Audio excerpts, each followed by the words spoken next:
Media File 1 is back channel.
Good morning to everyone. We're not quite ready to begin yet, but I just wanted to...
Good morning, everyone.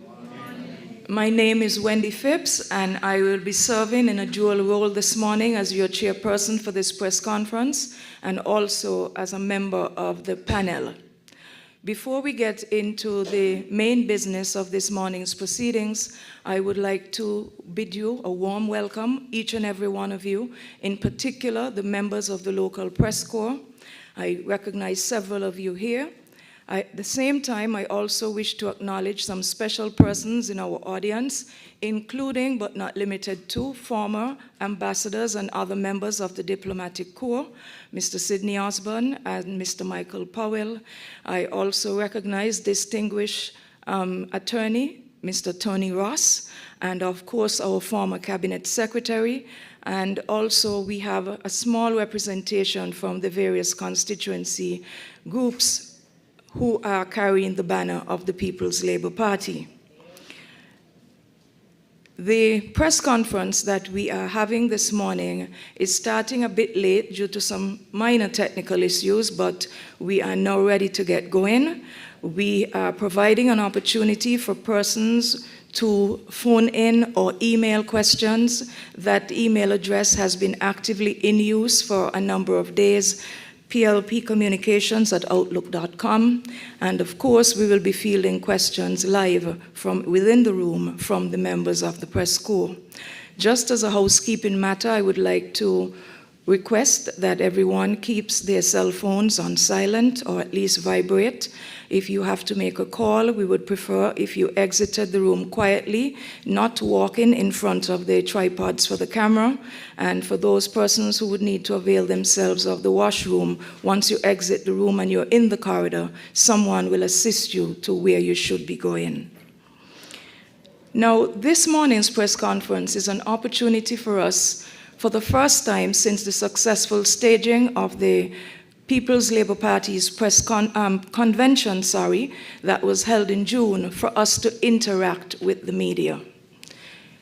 The main crux of this morning's presentation will be coming naturally from our leader, who I wish to take the time to acknowledge, center stage at the head table, Dr. the Honorable Timothy Harris, our country's third Prime Minister. Other persons who are expected to address the press conference this morning include the Deputy Political Leader, Attorney Craig Tuckett, and of course, as I indicated earlier, I too will be making my contribution as needed. The People's Labour Party is a growing party. It is regarded by many as perhaps the fastest growing political movement within the Caribbean at this time. And based on its humble start just in 2012 to where we are now, we cannot dispute that fact. It is a party that from the outset has decided to welcome all under its embrace. It's a party that sees itself as the main advocate for persons who are poor, persons who are indigent, persons who are marginalized, persons who find themselves on the fringes of society. And over the 7.5-year period of the Team Unity administration, we had the opportunity to see that being demonstrated time and time again in the projects and programs and various initiatives that were put on by the PLP leadership within the Team Unity movement. So our track record stands for itself, it speaks for itself.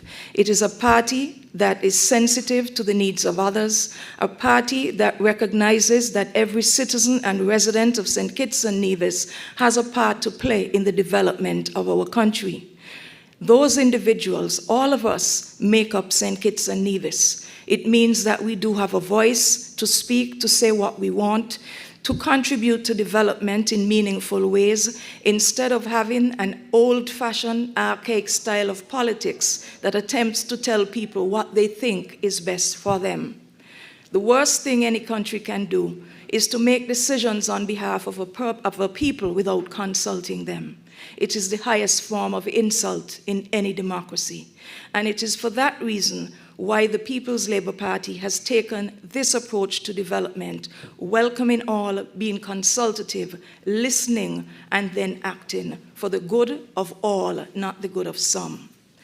I do not want to labor this point much longer because I would imagine that our esteemed political leader will give ample opportunity and examples in his own presentation this morning, after which we will be happy to field any questions, concerns, or clarifications that you may have.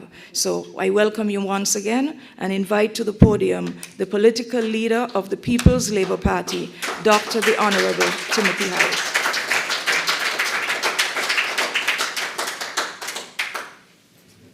Thank you very much, our National Party chairperson.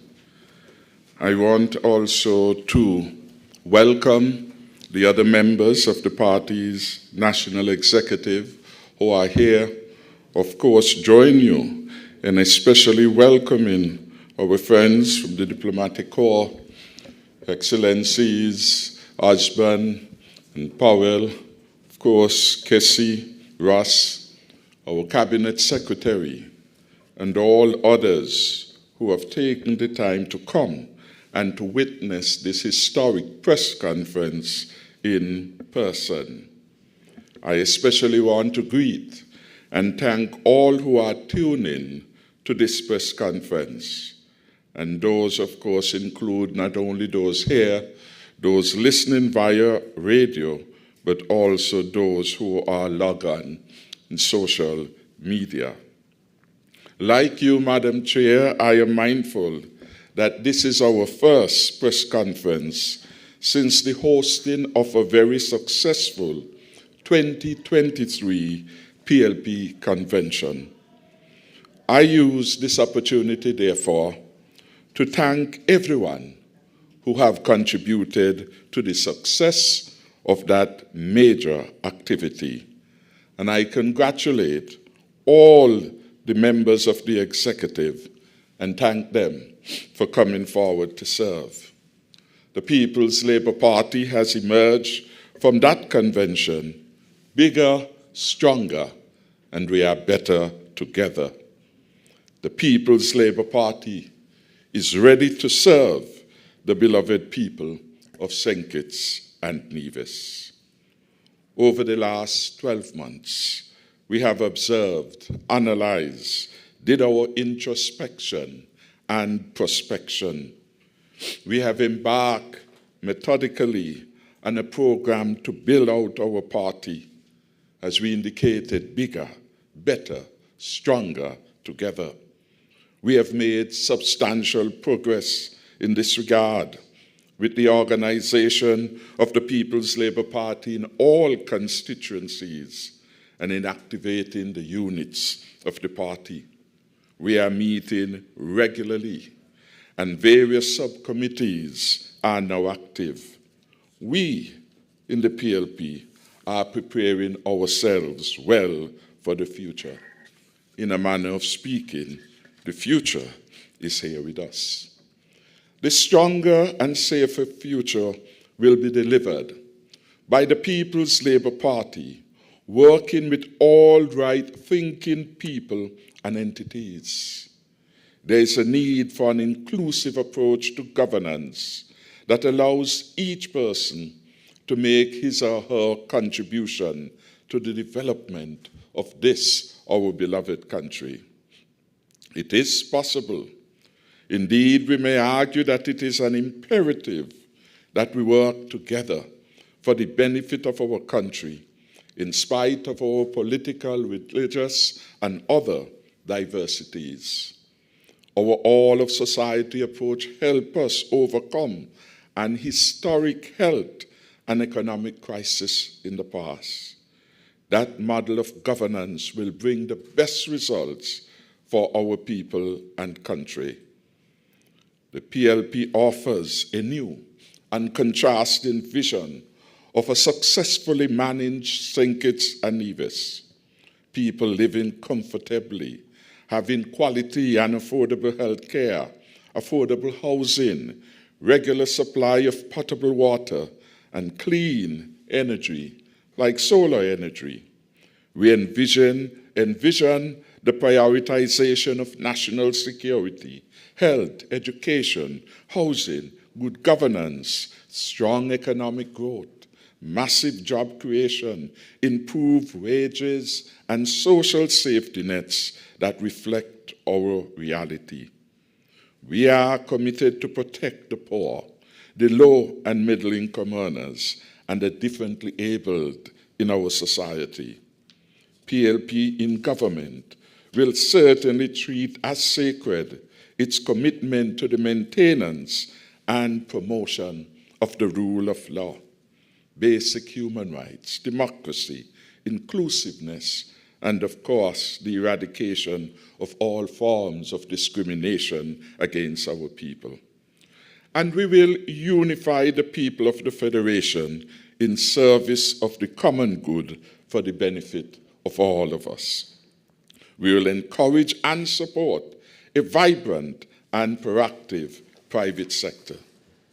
Yes, we can speak optimistically about the PLP because we are the party really of hope and fairness, inclusiveness, and people's empowerment. We embody the aspirations of the people of St. Kitts and Nevis, and we will champion our people's rights. For example, the right to speech, which is under threat now, the right to associate, the right to opportunity, the right to pursue prosperity, the right to health, and safety and security, which we are quickly losing. All these rights and more are important, and they must be fulfilled if we are to achieve the stronger, safer future we deserve. Unfortunately, we are seeing some of the darkest days in our history in which these very rights are being threatened, trampled on, and taken away. The insecure and vindictive government seems to want a one-party state. If you speak or act on your rights, you are victimized. If you speak out, you are sent home indefinitely, creating emotional stress and anguish. The government would remove people from their work and send them on long leave or dismiss them unfairly. If you are not a supporter of the government, they deny you opportunities. This injustice must not be tolerated. The world must know of this galloping dictatorship, and our people must protest and resist it. If you voted for Labour and rightly speak out against the wrong the government is doing, the government turns on you, attacks you, threatens you, and finds ways to victimize you unless you stifle your conscience. I want to encourage all those fair-minded individuals not to become fearful. We in PLP will like to work with you. You will help us keep our word, because our word is our sacred bond. Given the tremendous hardships which our people face, this is not the time for self-promoting, picture-taking, video grinning, and celebrity-acted leaders. For this has come to be what the government represents to most people, a photo-op. There's a problem, a photo-op. A reaction, not a solution to the problem we face. We want in this country, once again, as we have had over the last 7.5 years prior to this government, we want competent and able government that provides the solutions. This is a time for leaders who understand what is required to make life better for the people. And we in the PLP have demonstrated that we are competent and we can govern very well on behalf of you, the people of St. Kitts and Nevis. We will again bring relief and assistance to the suffering masses. We feel your pain. We have a record for caring and delivering to you. And we have a legacy of fiscal prudence.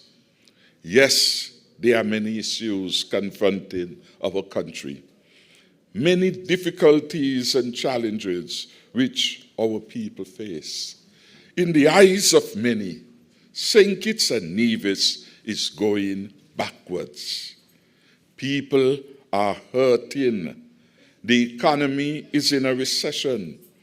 Our economy appears to be retrogressing after yielding an estimated 9.6% growth in 2022.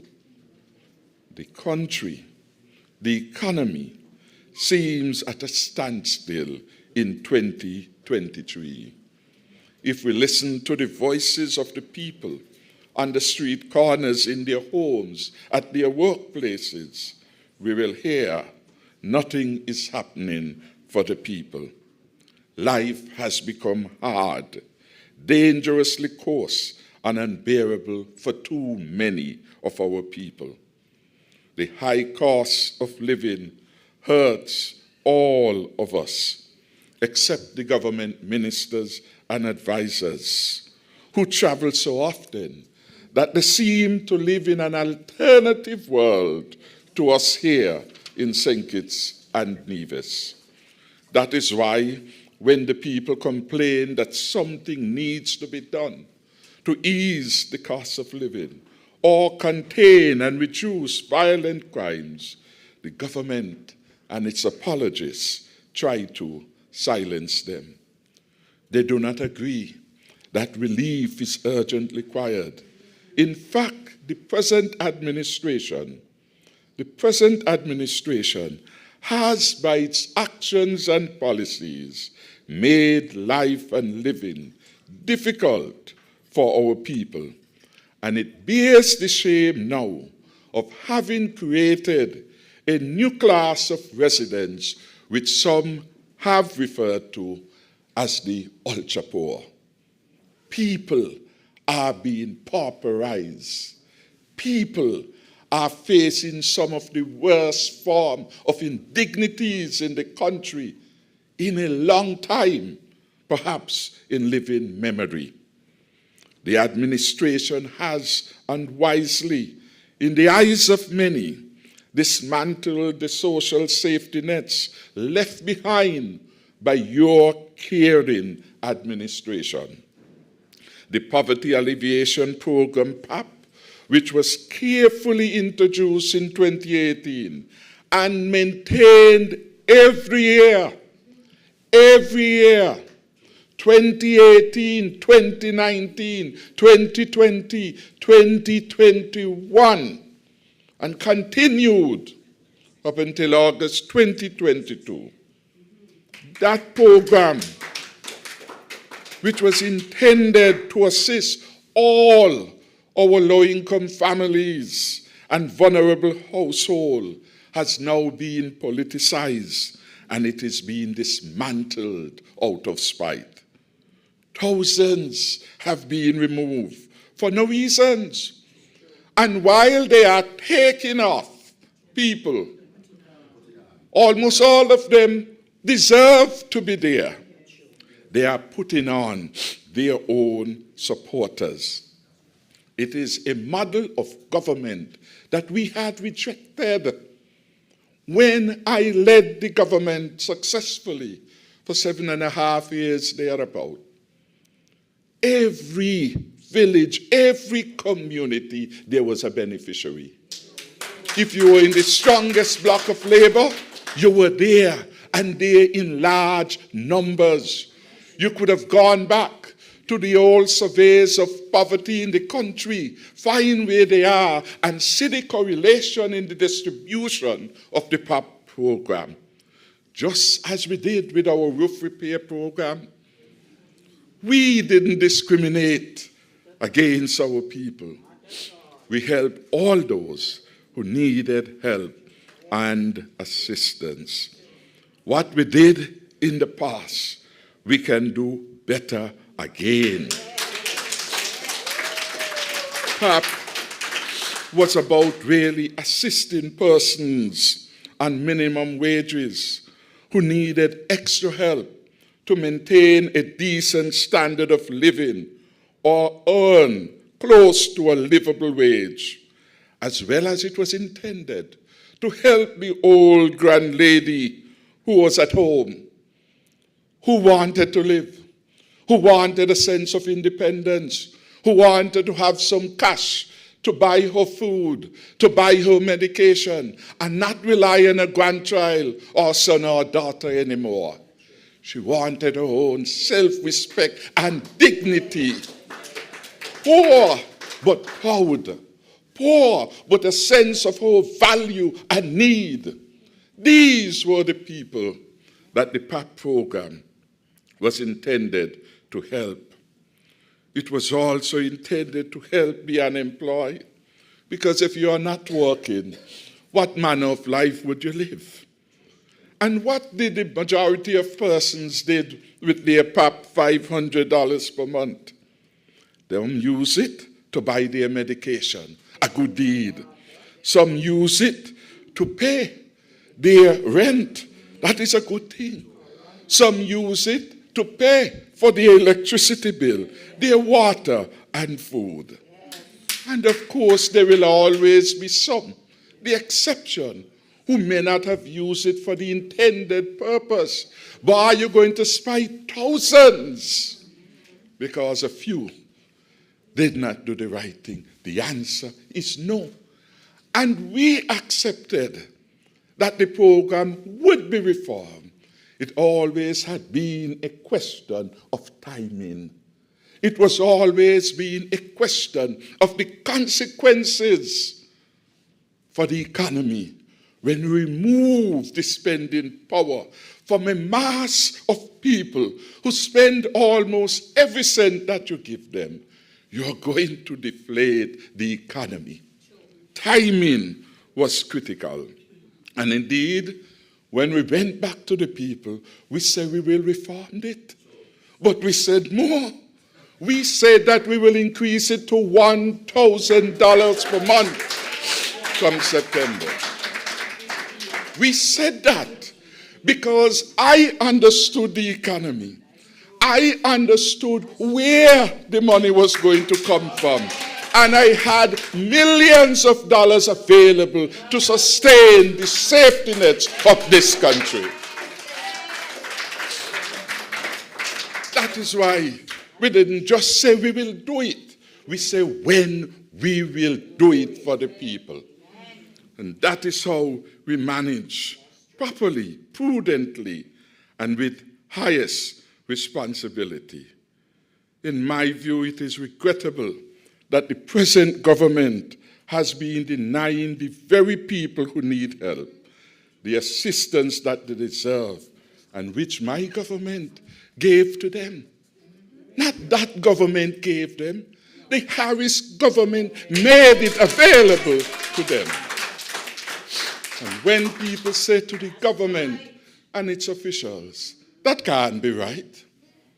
Why are you just willy-nilly, deliberately, without reason, without notice? At the very least, give people the courtesy of some advance notice that you will bring the program to an end for them, so that they could begin at least to think about how they will reorganize their life, reorganize their expenditure, how they will manage. You don't have people waiting for what has been deemed their due. And months after you come to tell them, well, you're not on. We're checking on it. You have to apply again. You have to go online. You have to find a KN number and so on. Didn't you see that? Are these people serious? Do they understand poverty? Do they understand that our people must always have their dignity? And in their discourse with public officials, you deserve courteous service and you must insist upon it. That is what you deserve. That is what you deserve. I was taken aback to hear an unelected minister respond to the pleas of a double amputee, a man who had lost his foot. You know the story. And another part of the body. Asking, why have you taken me off? Why am I being treated that way? And when you listened, you see there's no compassion, no charity. Once you recognize the reality of the person's situation, a good minister, a caring minister would have said, come to my office tomorrow. I will get somebody to deal with your matter. The man made the point, and they call in program. I am an old man. In my condition, I will not get any work. I need the support which the Harris administration made available to me. And the minister couldn't understand that language. They are living in a different universe, far removed from our people. They have this kind of view about people, that you all are lazy, that you all are this and you all are that. Well, they are very lazy. They are more lazy than you are. They are getting tens of thousands of dollars every month. Every month. And they reserve the right to deny you $500. Can't be right. And it is wrong. So we have to ensure that this kind of situation does not continue for much longer. A lady called me a couple of weeks ago. She said, my mother is 84 years. I am not working. My mother is not working. Dr. Harris, would you believe they took the $500 away from my mother and said to me that my mother must come and have to reapply again? She said, but why should she do that? My mother ain't have time and able to go through all that thing again. They have all her information in the system. All they need to do, if there's uncertainty or lack of clarity, send an extension officer to make the inquiry. And please, when you go, don't make the people lose their dignity. You want to see what fridge they have. Suppose it came from abroad as a gift. You want to see what chairs they have. You want them to write down all the expenditures. You can't take dignity from our people in a modern society. While they are saying that they have to remove people, they are doing things that clearly reflect that the government has its priority wrong, the government is misguided, and the government at loss. When you listen and you hear some of the persons who are advisors, you say that can't be right. That just defies reasonableness. So here it is. Here it is. While that is happening, while those people who can't perform, is a good way. While those people can't perform, are receiving this largesse from you, the taxpayer. Those among us who really need cannot get. And then we hear out of the blue, no discussion of this, that suddenly they had a dream that they must build a museum for Robert Bratcher. 45 years after the Right Excellent Sir Robert Llewellyn Bratcher has departed. 45 years after, it has become a priority. Well, if you divide $500 or $6,000 over $8 million, you see that could have helped over 1,000 PAP applicants. Priorities are wrong. No one will deny that Bratcher lives in the heart of the majority of people in St. Kitts and Nevis, especially the elderly. That we are not contesting. I will not dare to contest that appropriate homage must be paid to him for his leadership. I am contesting priority and timing. And timing. Because already much has been done to honor the memory and contribution of Sir Robert Bratcher. The Social Security, named after him. Our international airport, named after him. We built a new park in St. Paul's after him. We ensure that his statue comes tall in the National Heroes Park, in the home of the Pantheon of Heroes. He is there. So why, in the context of the hardship, in the context of the denial, you could prioritize $8 million to build a museum without any procurement, policies being followed? Just handpick somebody to the design. Just handpick some political hack to give the job. Those things were not part of the better day. And they are things that we could not and we will not countenance. I believe Bratcher would have cried. I do believe so. Because if Bratcher was about the poor and their upliftment, Bratcher would say, no, not now. Not now when you're taking off people even from St. Paul's, from the $500 program.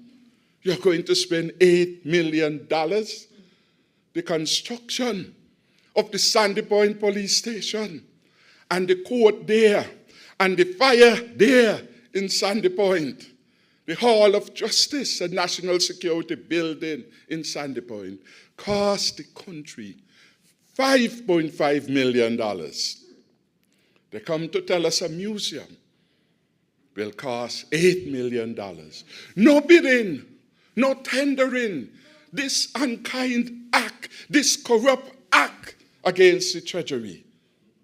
These things must come to an end.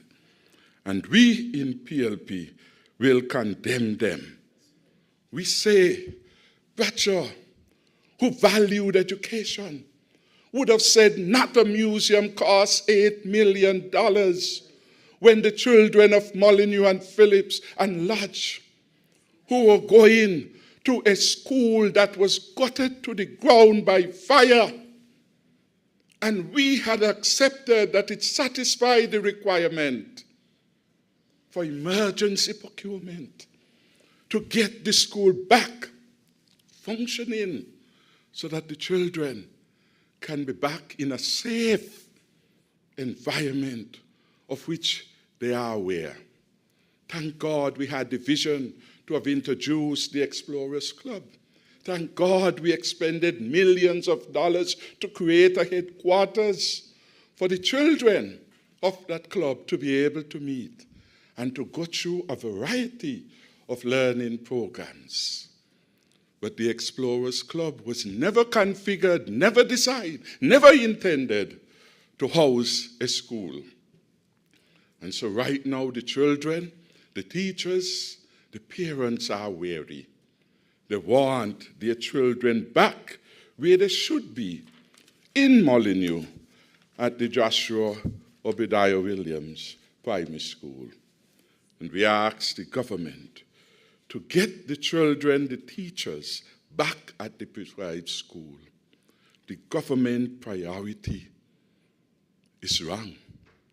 The government is misguided in its policy choice. It's just as if we have a wild group of people in government. They come down the road a swinging, and somebody meet them and say, but why you all don't do this? Sounds like a good idea. Let's get the museum started.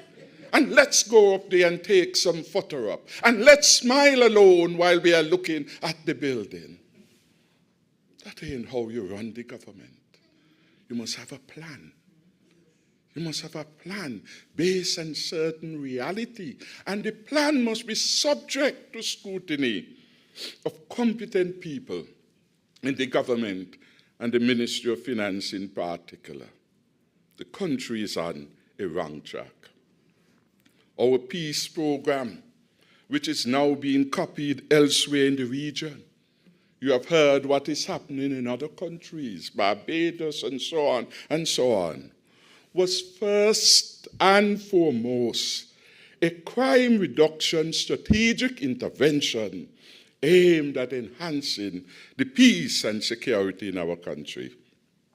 The high level of crime and murders, in particular that we inherited, could not be allowed to continue. And we couldn't continue to do more of the same old thing, which never solved it. Which at one period of time they had, I think, a triple murder on the strip. One period of time the strip had become a ghost town. We had to end this senseless gun violence that was taking root in the country because we understood if that didn't happen, business would come to a standstill because there will be too much fear. And the harm and danger of that would have been irreparable for all of us in St. Kitts and Nevis. And so we took the bold, new approach. But it wasn't just the peace, important that that was. But one of the things that all of us can associate with, when the peace was finally taking root, we had peace. Murders dropped in the country. Once again, there was freedom of movement in our town. Those from west could go into central and central into east. Once again, we could keep our juve and we won't have to scamper away because the guys were there with their guns. Once again, we could feel assured that some place in front of the church would be sacred again. Once again, we could feel assured that we could go up to Upper Kayard and feel safe. Whatever you may think about the peace delivered results. The peace brought greater comfort and security to all of us. And so, I do believe that the peace program was a critical part, and you can't just dismantle it so because you don't like it, only because it was done by the government before you. Just because people giving the Harris administration praise and kudos because the country is safe and we can walk again. We can go on the basketball court and the football field. We could go jamming again. Because people now had a stake in their country. Those at risk was given a chance to come back and have as many chances to redeem their life, to be good fathers, good husbands, good contributors to our country. Those were the values that the peace program was intended to bring, and it did brought some of that. There were other stages in it that were to be continued and executed over time, because change in behavior, in action that have long been inculcated in people takes time. But we had the vision of how it will work. We brought in specialists from abroad, have them work with our own local specialists. The peace people were being assisted by a guidance counselor, by preachers, by bankers, all of them who took a gamble to come forward and say this state of insecurity in our country cannot be allowed to continue. And we are willing. Today I want to say thank you to the initial team that helped us to put the peace program together. Commissioners went to Barbados and elsewhere to present about the peace program. The US government, the British government, all of them were beginning to see this as a model. Just as the Explorers program had the support of some 2 universities in the United States of America studying it as a model program and how you could contain and protect the youngsters from going in a pathway to crime. Because they were creatures, if you will. The creation of the active mind of the Harris administration, the government has sought to dismantle them. And as they do so, we see what is happening. Our streets are not safe again. Daring robberies are taking place, and already the murder rate is 19. Whatever the government will want to propagate, we know life is hard here when we are behind in our house rent. You don't need them to come and convince you that life is hard or life ain't hard. You experience it. It's part of your reality. You can't pay your rent that you used to be able to. You can't pay your electricity bill, your water bills. You can't even get a top-up on your phone because you don't have the small change to do so. How are they going to convince you that life is good? They can't. We know life is hard when you hear every sector complaining, farmers complaining, fisher folks complaining, small business and large businesses are complaining. Yes, we know something is wrong. When the nurses complain of maltreatment, when they pay, they call them sessional nurses. Sessional nurses, yes.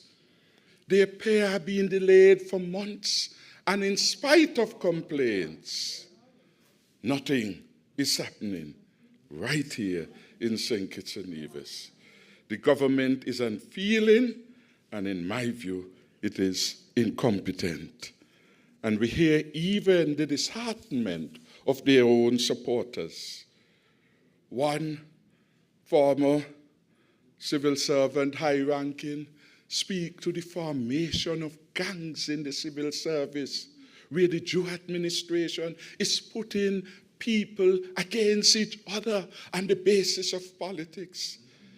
They are building the view that if you did not vote for the government, you shouldn't vote. Well, this is your country.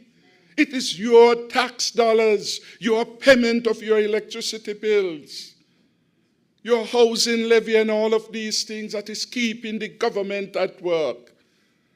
And we lived with them because we believe that everyone must participate. Do your work, that is all that is required. When people are prepared to do their work, the government should not be hounding them out, making life difficult, wanting to frustrate them. We ask the people of St. Kitts and Nevis to take stock of what is happening. Lots of things are happening, but they are not of good repute. They are not nice things. They are not what we would want to hear of our beloved country. And you know what happened? This government came to office with a lot of money being saved by the People's Labour Party and its partners in the government. What's the money? You remember? We have enough to do all of our programs. And then they learn to practice untruth again. They set the country in a red. Well, read the IMF report. I went and I read the Accountants General report up to the 2nd of August, that is the day, last working day more or less before the elections, on the 5th. They had over $688 million in resources available to them. After we had done all the work, after we had paid, for example, the bid, about $1.56 to get the water started in Kayan. And now you listen to them. They had to do not one work. The contract was signed under my administration. COVID intervened, delayed it for 2 years. The bid technicians went back overseas. They had problem to get the team back together again because they had been gone into other areas of work. And then they had problems with their equipment. When we left by July, we had already paid bid over $600,000. That's over $1 million plus EC dollars to do the work they are now starting in Kayan. And we are happy at least that on this project they recognize that government is continuous. So they have no solutions of their own. They gladly grab that. The shameful thing, they don't even have the decency and the class to say, we inherited this from the former administration. But instead they try to sell the untruth that they labored to bring bid. How are you going to labor to bring bid when bid was here already dug a well at Shadwell under us? How you are going to be the one to bring bid when bid already had 600,000 US over 1.5 million or thereabout easy from this government to do the work. All the solutions we left. The desalination plants, we already had that work out with the UAE. The contract with Royal Utilities over at Frigate Bay for water, we already had those agreements. And we have the documents. The government cannot be trusted. I could go on and on. But the story of this government's performance is a dreary one. It's one of failure. It's one of failing to keep their promises. It's one, really, of the country going backwards rather than forwards. And the promised new day has not arrived. I want to say, despite the dreary tale, there is no reason for this hardship to be endured by the people of St. Kitts and Nevis. There is no reason for us to accommodate the galloping dictatorship. Even their own they have turned on. It is for us to come together again, harness the best talents in our country, and work together as one to deliver a better St. Kitts and Nevis. And the People's Labour Party is committed to work with right-thinking people and entities to advance the cause of our country. We labored to bring the country together, start something afresh. And I thank the 5,000 plus voters who voted in support of the People's Labour Party. I say thank you. And I say to them, the good things that we once had, the prosperity that we enjoy, fiscal performance, the IMF referred to it in its report as a legacy of fiscal performance. That is what independent entities are saying of your government. Those good things can be returned to our country in a better way, an enhanced way. What was good we will make better. And we will deliver the best opportunities for the people of St. Kitts and Nevis. We have the record of providing the largest number of employment in this country. Young people at work, carpenters, masons at work. We resurrected the farming sector, and when we left, we had almost 1,000 plus registered persons in farming and fisheries sector, because the country was moving and there was hope.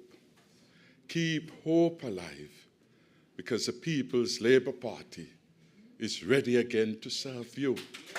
Having learned from the past successes, we are ready with your help. With your help, the people, all the people of St. Kitts and Nevis, to redeem this country again and make it, as we have been describing it, as a Garden of Eden, a place that is flourishing, a place of plenty, a place where the heaviness that now stalks the land and the sense that something is awry no longer become the feature of St. Kitts and Nevis. May God bless you, and God bless this country that I love.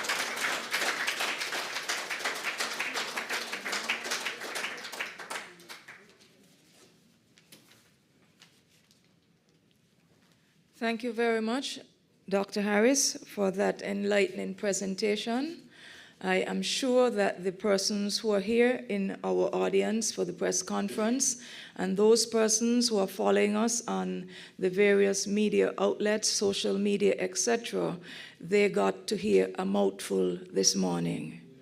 And they got an opportunity to have the record set straight on a number of issues that had been bandied about in the press that were being erroneously represented.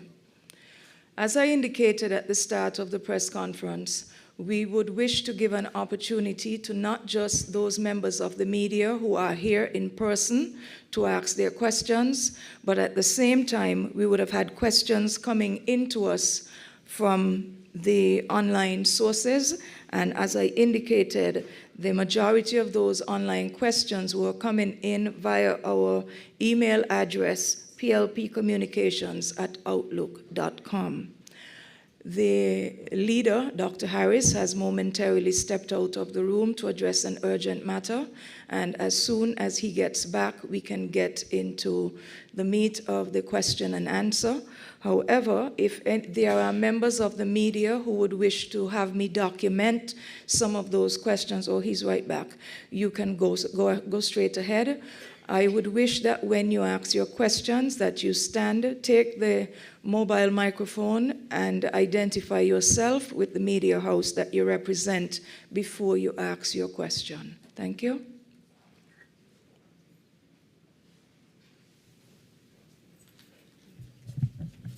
Good morning. Good morning. Ralston Rankin, Sugar City FM.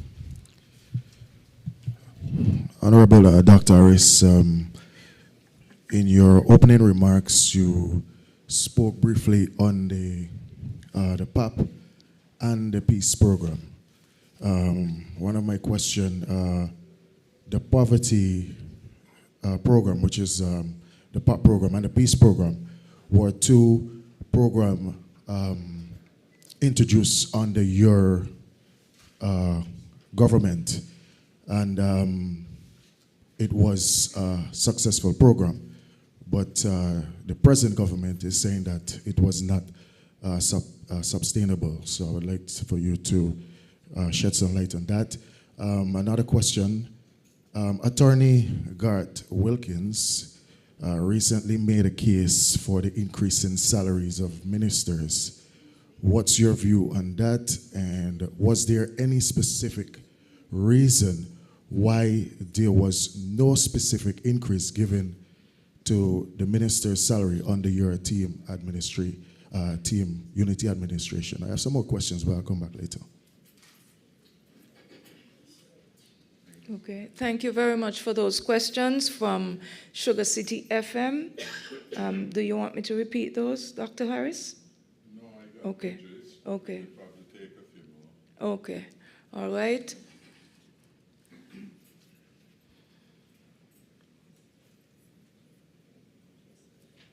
Good morning, Glenn Bart, SK Newsline. Dr. Harris, the Prime Minister, in a recent radio program, and even before that, made reference to the Development Bank and the near collapse condition that it was in when he arrived on the scene in office. In essence, there is the claim that it was mismanaged, that that it was a case of nepotism and other related factors. Can you shed any light on this matter, since, according to him, this situation was there when he arrived in office? Thank you, Mr. Bart. Want to go ahead? Thanks. In relation to the PAP, Turn on your mic. in relation to the issue of PAP and peace, I am not sure why the administration would say glibly that they were not sustainable, because before them, they were sustained. We started in 2018, we never missed 1 month. There never was a difficulty in paying. The resources of the country were growing, and it allowed us to be able to take care of the vulnerable group.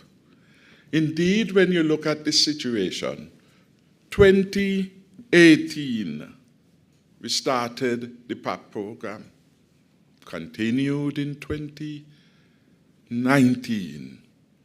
2020, we had the greatest economic and health crisis in living memory, the COVID-19.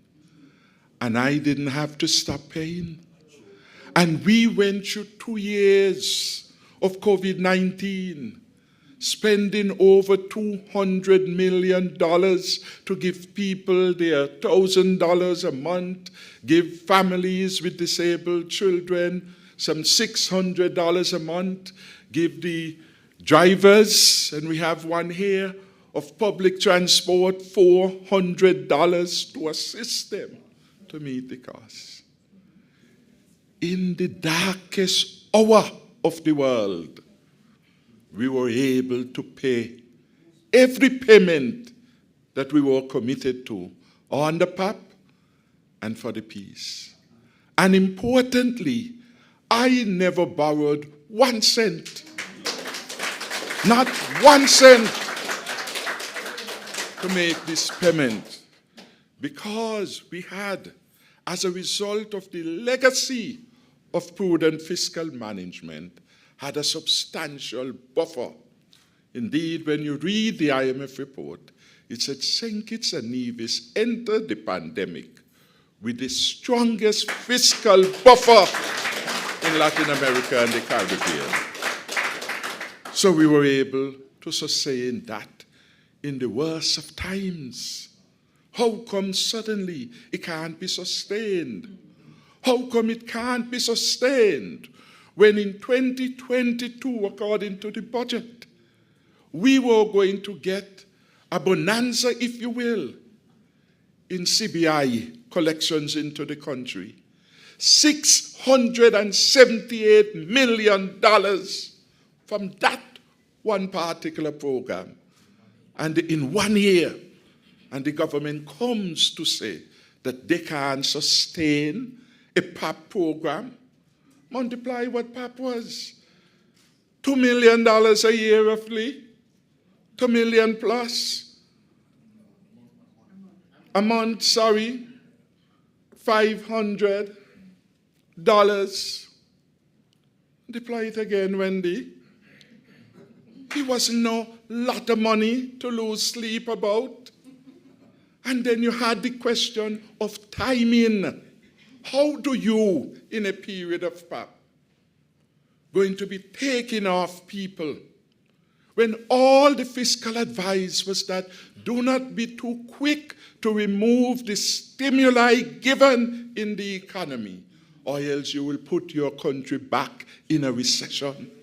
What we were doing, other governments were doing, not at the same magnitude, because they were not as healthy as we were financially.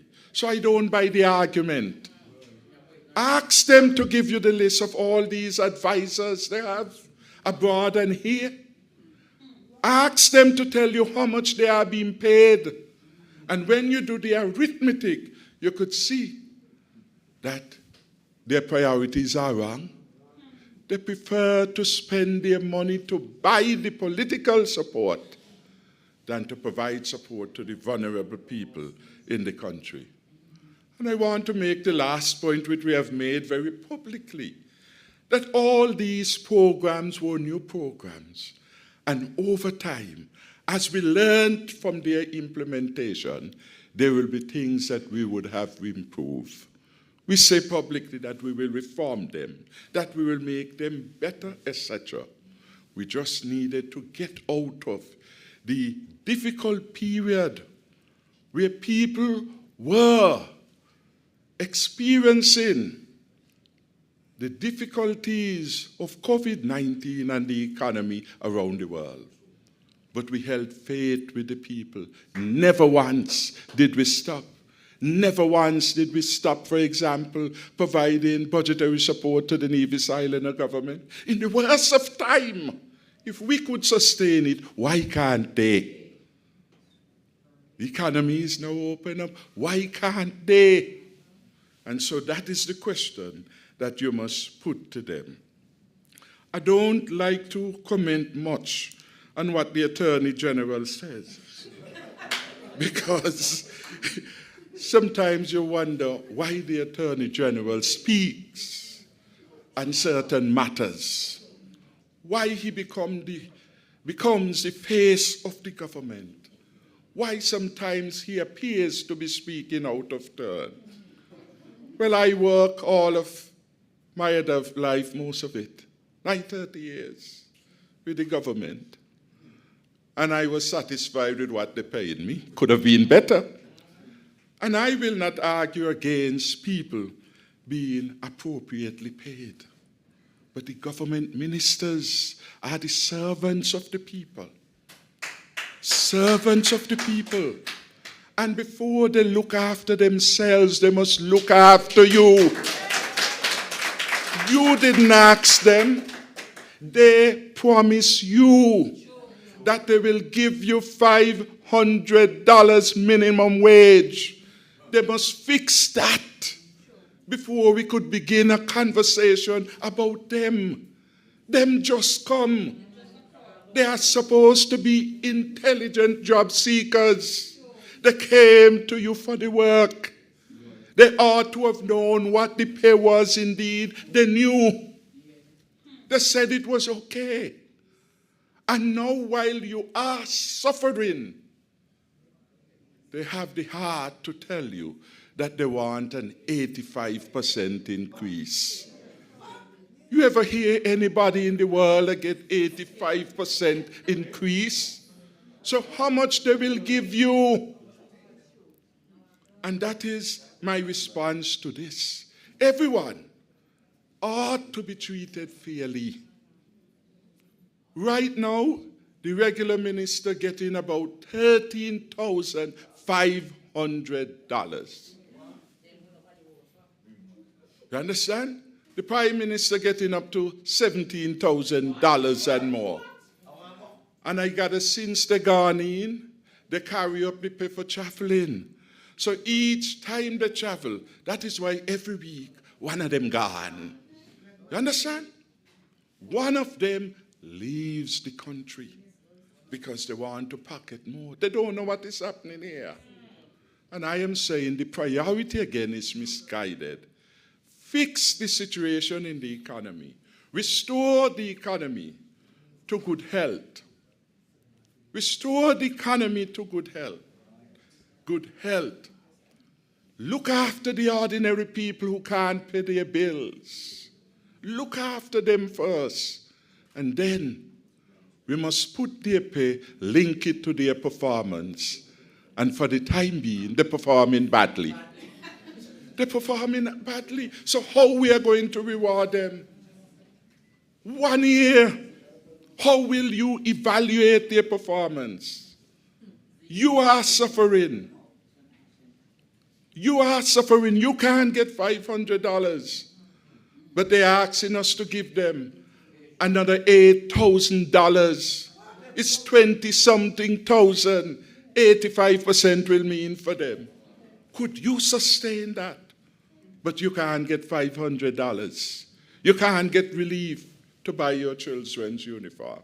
Something is wrong with the mathematics, and pay must be linked to performance. Critically, this government has not performed well, and the people who are their employer, the people have to be looked after too. So it must be a comprehensive. And we understand this. In my administration, we gave 10% increase retroactive. That benefited largely those with the government. But those outside also need to be looked after. And importantly, there's a mechanism for achieving that. And there's a mechanism for achieving increase in salaries for government ministers and parliamentarians. The question is, a government must use best judgment and timing and must not appear insensitive. Any increase for the government ministers now, given their poor performance, would be totally unconscionable and must be resisted by you, the people who are suffering in this country. They must wait their turn. Can't put themselves before you. So that is my answer in relation to that. In relation to the bank, quickly, it's very difficult sometimes to follow Dr. Drew because Dr. Drew doesn't speak from logic. I don't think he understands his role. He doesn't understand the economy. He doesn't understand the finances. He doesn't understand how the bank works. He says there'll be a run on the bank. But the development bank is not like Bank of Commerce and Royal Bank. You have run when customers go for their deposit, which the bank would have already lent out. So they can't meet your demand now. That is why the central bank, as the regulator, set a percentage of your deposits that you can lend out.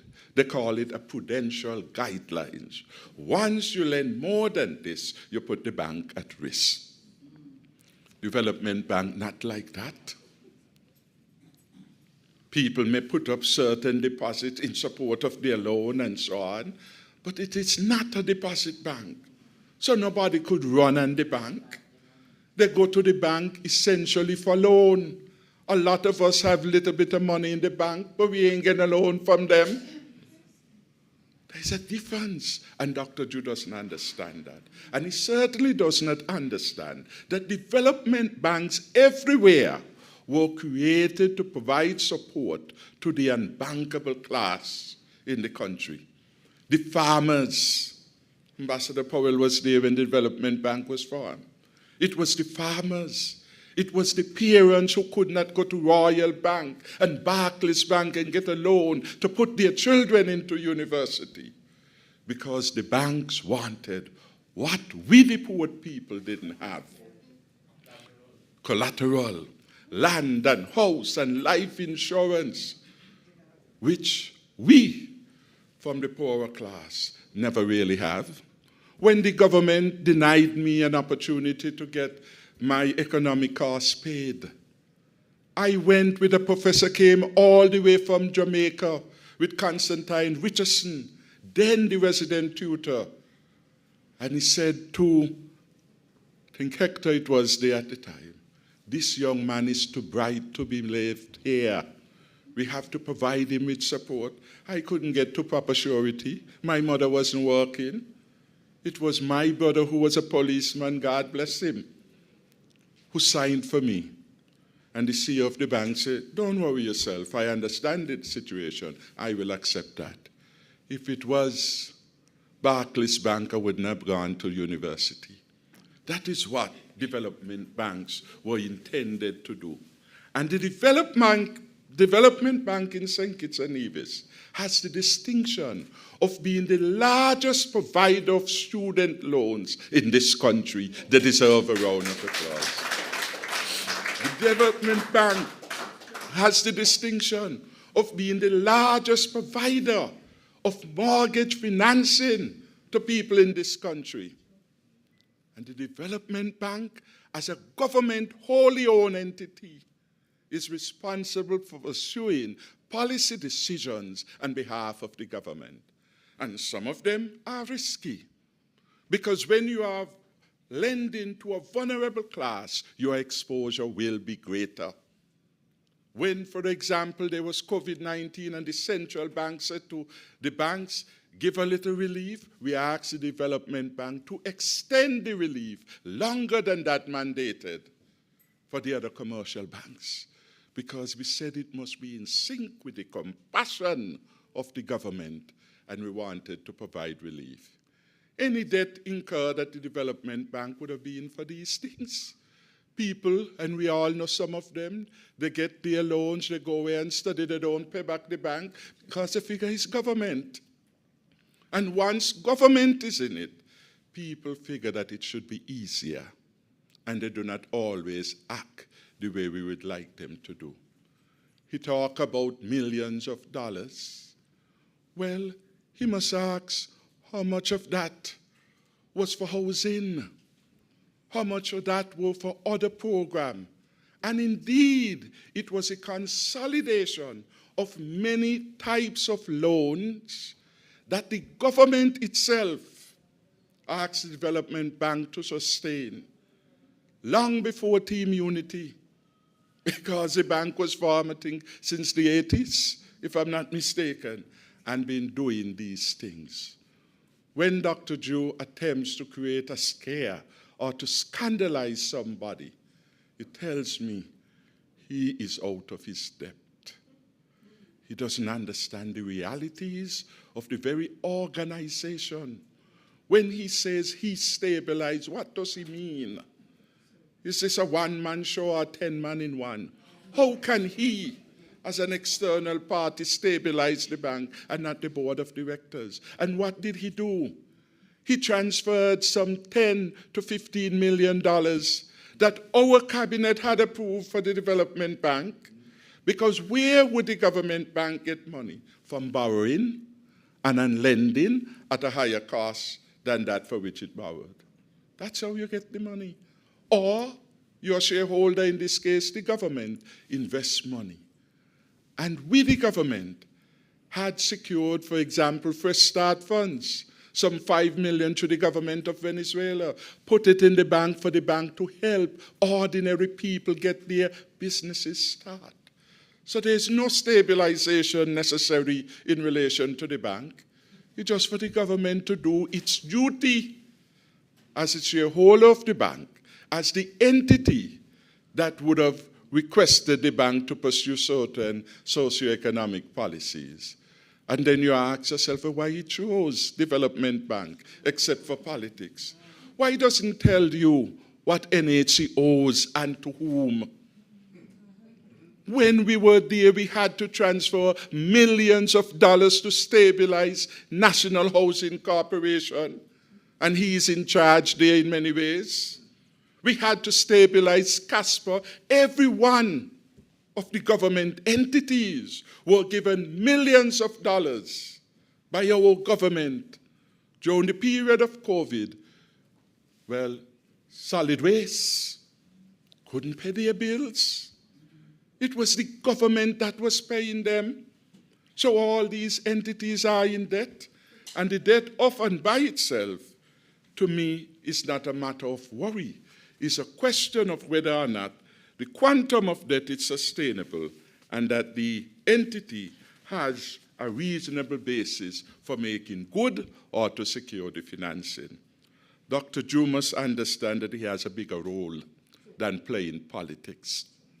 And whenever he speaks, you could feel a meanness about him. He's after somebody. He wants to embarrass somebody when he should be ashamed. Ask him what is happening up at NHC and where the money gone. Ask him what is happening at the solid waste and where the money gone. Don't just come and tell us one entity. We want to know how all the entities of the government are doing and where they were at particular moments in time.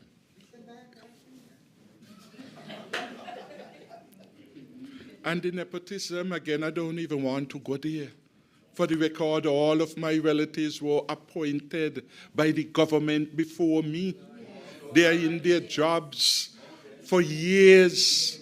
I am Prime Minister for about 7.5 years. They've been in their jobs for 15, 20 years. Appointed and promoted by the government before. Only because I left them now suddenly became bad. But who now is the National Security Advisor? What is the relationship to Dr. Drew? Oh, how many other family members he has brought in? Who is in charge of NHC now? And what is the relationship to him? So in small countries, we have to be very careful about raising this issue of nepotism. Because if you are in a position, it means that your family must never get any help. That can't work. It doesn't work in America. We don't have to be Trump to bring in everybody. It doesn't work in the UK. It doesn't work anywhere where there are a larger pool of opportunities. And therefore, it is really myopic and selfish of Dr. Drew to attempt to raise this matter. Dr. Harris, thank you for those responses. But if I can redirect a part B to the question from Sugar City FM, I think the individual also wanted to know why was it that the Team Unity administration never effected any increases in salaries for parliamentarians during the 7.5 years? I perhaps should let you answer. Okay. But I would say that we were really too busy doing the people's work. I would want to say, by and large, the majority of members in the cabinet worked diligently. And yes, we had to deal with some of the realities. For example, when in 2022 May we gave a 10% retroactive, ministers rightly asked, what about us? And the answer was, not at this time. Let us look after the people first. Let us look after the people first, and we will consider this at an appropriate time. We made the sacrifices, and I have no regret that we didn't do it. When the AG put as one of the rationale that ministers need to be looked after and their family need to be taken care of, I wonder about the maids in the house. Shouldn't these maids be able to take care of their family too? He says if we don't pay the government ministers money, they are going to be corrupt. I wonder why. I wonder why. because only the increase could prevent that. Well, I wonder how come we have so many honest cashiers in banks and in supermarkets seeing money every day, and they're not to leave it not yours. So some of the arguments put forward, they are not overpowering and they are not compelling. It doesn't deny that government ministers, like every other employee really, ought to be treated fairly. But the timing is wrong, and this one, the quantum in the movement, the size of the jump they want, has no parallel. And it is too much, and we will not accept that. We will not accept that. I want to apologize, though, to those hard-working ministers like Minister Hamilton, who is here, and our Attorney General, and Wendy, and myself, I should add, really. Because I think some of my work ethic inspired them. Jean used to think he was the hardest worker until he realized me don't sleep when I should be sleeping. So I really want to thank them for the sacrifice they made and for understanding the imperative of public service. What motivated them was not just the pay, or else they would have stopped. Jean was making probably 3 times that 10, 15 years ago at British American Insurance. It was the opportunity to serve you, the people, to get the delight when you say thank you for assisting me in getting a house, getting a piece of land, assisting me with my health care. When Jean brought about the idea of the health insurance scheme, and gave hope to so many people who are frustrated by the high costs of medical care. He see an opportunity really to transform lives. Those were what motivated the majority of the ministers. And so I want to thank them really for that service. Thank you very much for that response, Dr. Harris. And if I may add on the issue of the parliamentarian salary increases, just for the benefit of information, that is a matter that has been legislated by Parliament. If I'm not mistaken, the legislation would have been passed sometime between October of 2004 and April 2005. In fairness, the legislation calls for a review of parliamentarian salaries every 3 years, which would mean that since the last salary increase was in April of 2005, there have been several periods where the increases were never reviewed. And you do the math simply, 2008, 2011, 2014, 2017, 2020, and now we are at 2023. During our tenure, we would have written to the Governor General, I think it was in October of 2016, to ask him to convene the Salary Review Committee, because it is within the purview of the Governor General to do that independent of the Cabinet.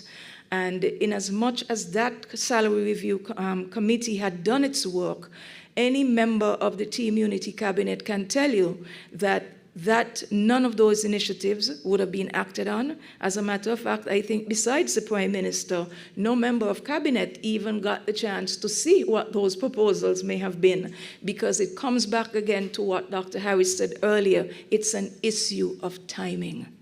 And the timing was not right. And then by the time COVID would have entered the mix, then it would have been really unconscionable for you to be doing something like that. So that is what I would like to say to put the full stop on that particular question. I think there was another individual at the microphone. I would now invite her to raise her question.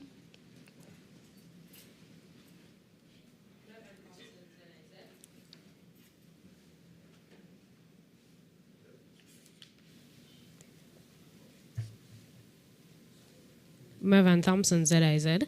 3 questions. You spoke of U.S. universities studying the peace program. Can you name those universities and probably give insight into what was maybe the information they might have gained? I did a quick Google search and I didn't find that information. Statistics on the PAP program I also did a quick Google search and did not find that. Usually, gaining statistics seems to be a chore in St. Kitts and Nevis. I don't remember the third, but those two for now. Okay. Well, thanks. I can't help you with the dilemma of the statistics. Well, you should be able to go to the government department. In fact, you should be able perhaps even to go to the Ministry of Finance, because every expenditure is recorded. And so the information is there, and you should be able to access it. Regarding the Explorers Club, I could get those two universities named to you. And because in fact, Miss Isles, in fact, I will refer you to her. You should ask her, because she and Minister Osmond Petty, as the PS, wrote and in fact were involved with 2 universities in the United States of America, at least 2, in developing our Explorers program and using it as a model. In fact, it became to the cabinet as one of those diversion programs that could be added. Substantial intellectual work had been done, and the Explorers Club had been acclaimed. And so you should go to Rosemary Isles, perhaps, and get the name of the 2 universities. And if you can't get her, go to Mr. Osmond Petty, because those were the people who were, by and large, the architect and the champions of that program. And the Ministry of National Security would know this. Just as, for example, they will know that for the peace program, High Command of the police went to Barbados, made presentations to embassies and other entities regarding the working of our peace program. These are not things that are unknown. They may be hidden conveniently by those who do not want the truth to be known. But those are realities, and I've given you the witnesses, the champions, who will know about that. So there are 2 universities with which we have been involved with respect to our Explorers program.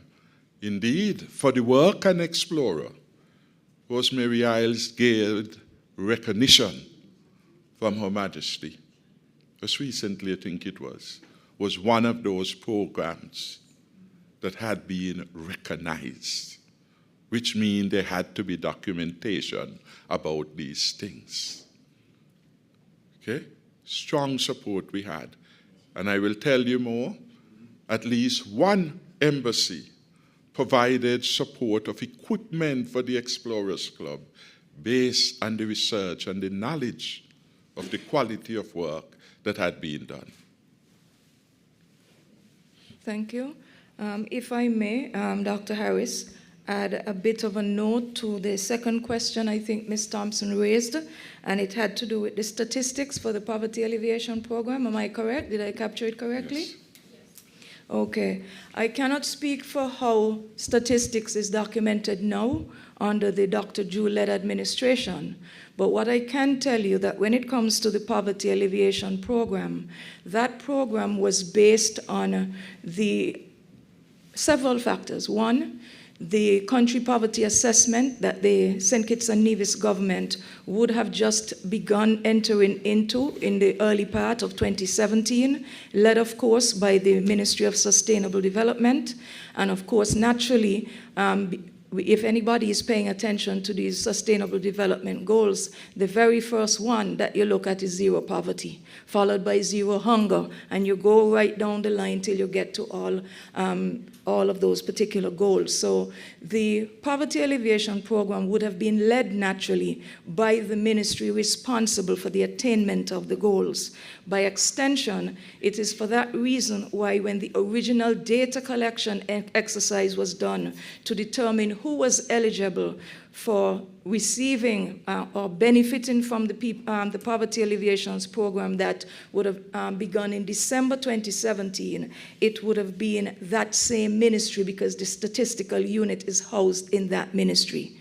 Having said all of what I just told you, I will hasten to add that in terms of where we would have had the poverty alleviation program in the budget, you can find it, I think it is the smaller of the two volumes, and that would be on the Ministry of Social Services, because in and of itself, it is a social services program, but it's just that the initial management and build-out was being done by the Ministry of Sustainable Development. And if I recall correctly, up to the last time, I would have defended the budget for the Ministry of Social Services, which would have been in December of 2019, bearing in mind the election of June 2020 when portfolios would have changed. The poverty alleviation allocation was still listed under the Ministry of Social Services, and I think it continued when Minister Hamilton continued that ministry right up until August of 2022. And the figure that I recall allotted in that budget document was somewhere in the region of about $24 million. So if you do the simple math, it adds up to what the former Prime Minister had said earlier, that the average monthly cost to the country, to the taxpayers, for the poverty alleviation program was about $2 million. Okay? I will be happy to discuss with you a little further as to how you navigate that document, because we do admit that they can be cumbersome, but the data for the poverty alleviation program is right there. Okay?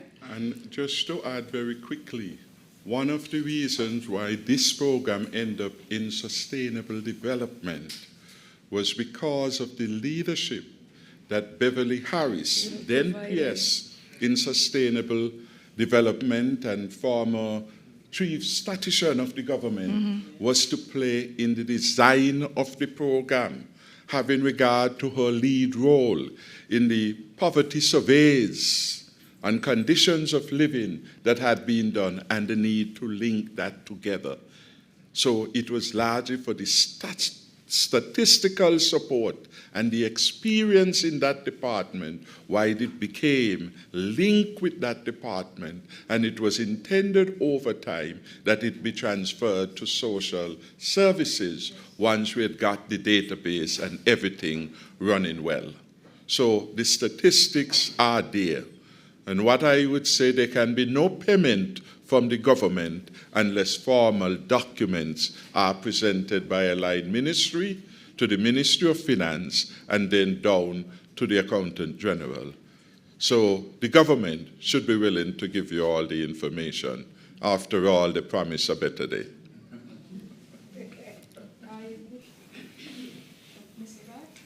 Thank you. On to other matters. In relation to health,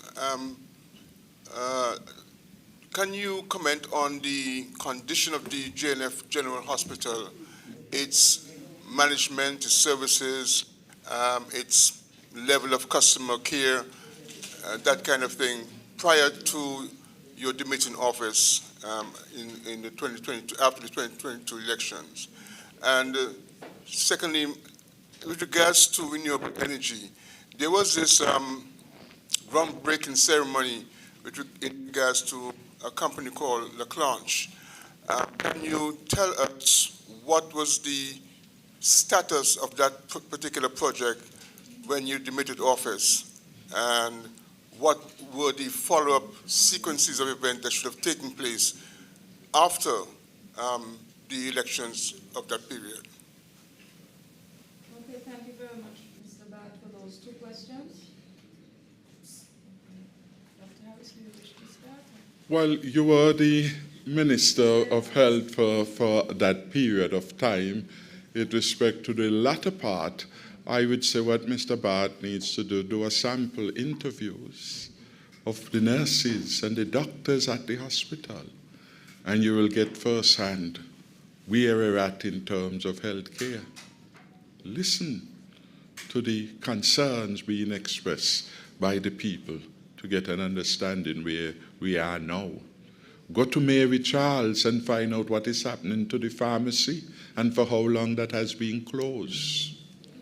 Go to some of the wards and ask the nurses in charge now what supplies are lacking. And you'll get an understanding from the people of what is the lived reality right now. but the minister can certainly speak to the period over which she presided. All right, thank you, Dr. Harris. What I can say, my apologies. What I can say that during my tenure as Joint Minister of Health with the Honorable Eugene Hamilton between 2015 and 2020 is that there was one phase of the hospital that was not yet addressed, which was the phase 3. Most of you, if you go to the back of the hospital, you understand what I mean by that. And that phase 3 was supposed to have been partly funded, I think, by continuing grant funding as well as out of capital from grant funding from the EU, rather. And one of the issues we had with JNF, which still persists today, is that we discovered that there was a basic reason why the back of the hospital had not been torn down. And the simple basic reason was that the previous Labour administration built a new hospital in front of an old hospital and did not put in any new lines of supply for utilities, such as water, electricity, etc. So Public Works, once we entered office in 2015, would have indicated to us that you just can't go and put a wrecking ball in the back of it, because let us also remember that there are back office services being conducted in those areas, such as the kitchen, the morgue, etc. Central Medical Stores is also in that area. So you just could not lick it down, and then you find yourself with a blackout, no water, no electricity, etc. What should have really happened would have been the new lines being run to the new hospital, so then it became easier. It would have become easier to do the separation from the old. Up to when we would have demitted office, arrangements were already in place to have our own MRI installed at the JNF. For the time being, we had been using that which was provided by SKB MRI at Borio. We would have already put in a new CT scan through a joint government-private sector arrangement, and we were fairly advanced in our discussions with our Ministry of Health, members, citizens within our diaspora, a number of radiography-type firms such as Philips, and in particular, because of the major issue we have with NCDs being responsible for over 84% of our deaths, we also had a situation where we would have had to decide what do we do to prolong the lives of our citizens and to prevent deaths caused by strokes, heart attacks, etc. So we would have entered into advanced discussions relative to the installation of a cardiac catheterization laboratory for JNF as well. And the lead person, the lead citizen who would have been assisting us with that project is our own son of the soil cardiologist, Dr. Frank Laws, and a team of professionals working with him out of Colorado. So that, in essence, is what I would indicate to be the status of JNF up until we left office. We would have spent considerable sums during our tenure in repairs, remedial work to the roof, especially the turrets, etc. Several fixes had been done prior to our taking office, and then eventually we had to then enter an arrangement with Evelyn's Roofing, which was costing us several $1 million to get the concrete portions of the roof where you often see water seepage happening. So we would have done quite a bit on that particular matter. The second question, Prime Minister, that came from Mervyn Thompson from ZIZ Radio and Television was the issue of the, it's Glenn Bart, my apologies, the issue of renewable energy, and I think the status of the Leclanche Swiss project up until we left office, and I think you were also asking what, to the best of our knowledge, is the current status. PM, do you want to tackle that question, or should I start? Okay.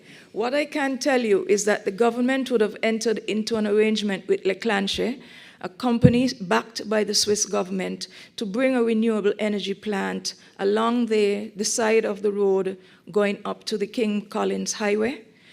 Again, that project was being done to satisfy yet another sustainable development goal, and that is access to clean and affordable energy. I don't remember which goal it was, but I know it's somewhere between 7 and 9, somewhere in between there. However, that arrangement would have been entered into, and the last minister who would have been responsible for that project would have been the Honorable Attorney General, former Attorney General who is here. The project had been signed and sealed. A job fair would have been done, and it was only a matter to begin the project itself. I should say, importantly, it was not costing the taxpayers of this country a cent, other than an arrangement whereby Leclanche needed a guarantee that we would have leased the lands to them so that they can have the space to put down the photovoltaics, or what we know commonly as the solar panels, to be fed back into our main power grid. What has happened since with the Africa Exim Import Bank, and what we're reportedly hearing now about some $100 million being put in place for that same project, it behooves us to figure out what kind of logic, what kind of sense it makes to put the country in more debt for something like that when we had a project right in the palm of our hand that wasn't costing us anything. While I'm on the subject of the Africa Exim Bank, we need to have a forthright discussion from our government to explain to us the terms of that loan, because everything that we have found out just thus far, for the most part, about that loan has come from the bank itself, the same Africa Import Exim Bank.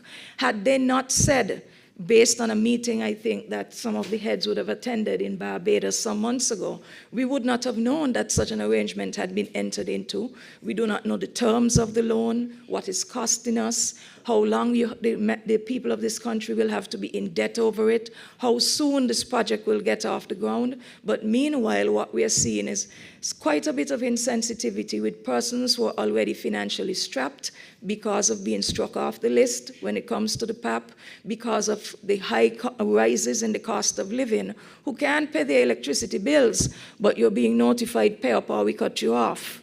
So these are some matters that are very disheartening, very concerning to us. The former Attorney General is here. I don't know if he would wish to augment anything I said, or if I made a major omission, please let me know. But I think in a nutshell, that is where things were. Mr. Bart, we cannot speak to what is the status since then. We have heard rumors that there might be litigation in terms of Leclanche and this present government, because let us not forget that government is continuous. So if an agreement has been put in place, even though there has been a change of government, we need to honor that. And to the best of my knowledge, there was never any breach that took place prior to the election last year, August, that would indicate to us that there was any reason for the termination of the contract by either party. So we cannot answer that. Now, I think in the interest of time, because we did give ourselves a cutoff of midday today, I know that we would have been expecting a presentation from Mr. Craig Tuckett, the deputy political leader, who was unavoidably detained at court. So we understand how these things go, because at the end of the day, the people need representation within our judicial system. A number of questions have come in to us by email, and that I would pick out just one question out of that list, and that question came from, it seemed to have been an anonymous source writing on the email address plpcommunications@outlook.com, and that was to ask Dr. Harris a very pointed question as to whether or not, in spite of everything that has happened and where we have come from since 2013, if he still believes in unity within the country. And that would be our last question. Thank you very much. I spent perhaps the last, over 10 years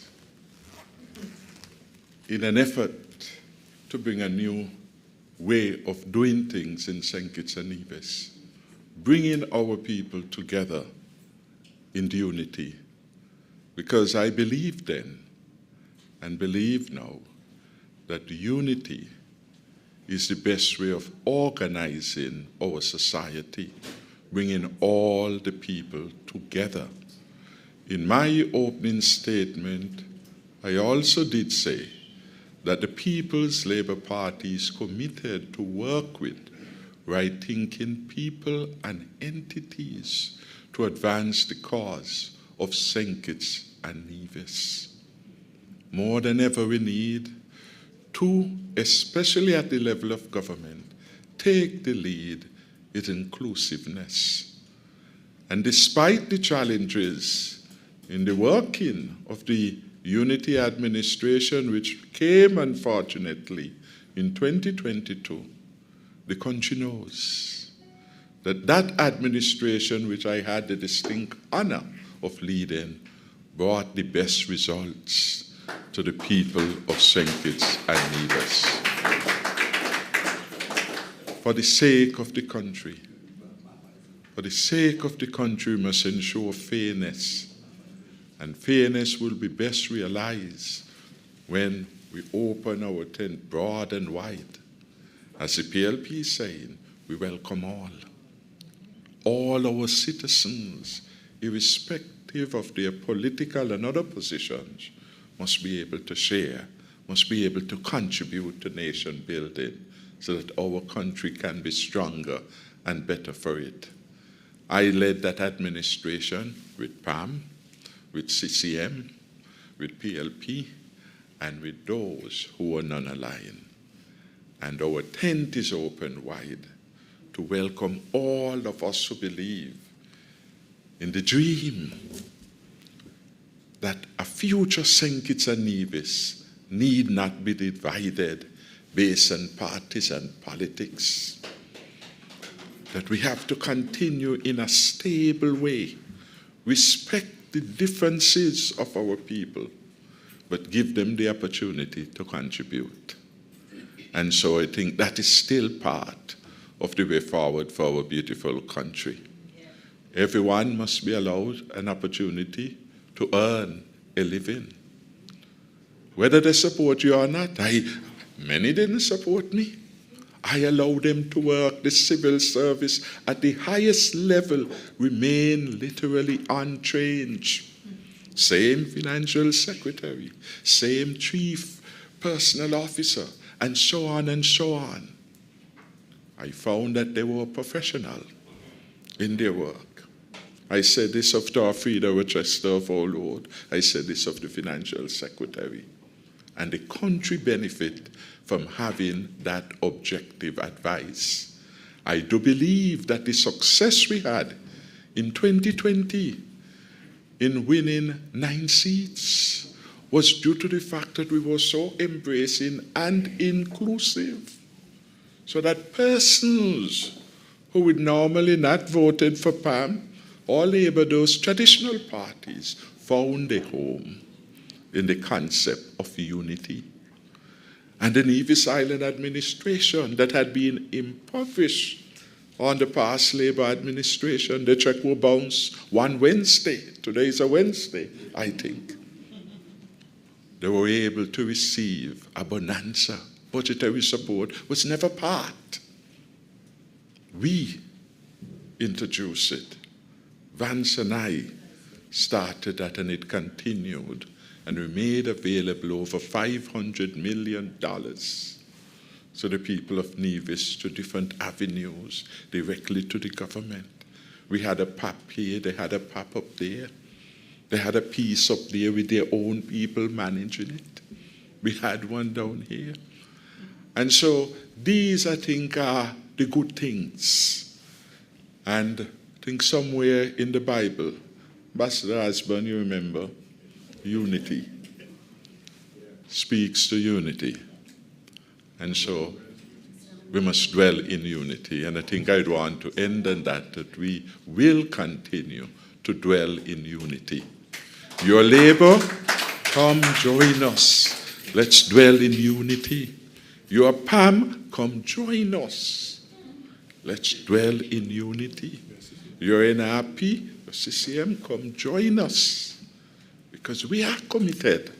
We always have been perhaps the most enthusiastic of the parties and the concept of unity. At least that is the perception. And so we have not lost our passion for unity, both within the PLP and broader afield in the wider country. Thank you very much.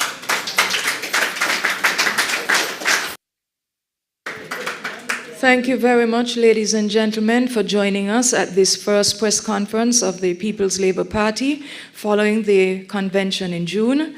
I wish to announce at this point that now that we are out of the blocks, the interface with the media and with the common persons who we want to continue to represent will continue on a regular basis. We look forward to hearing from you at all times.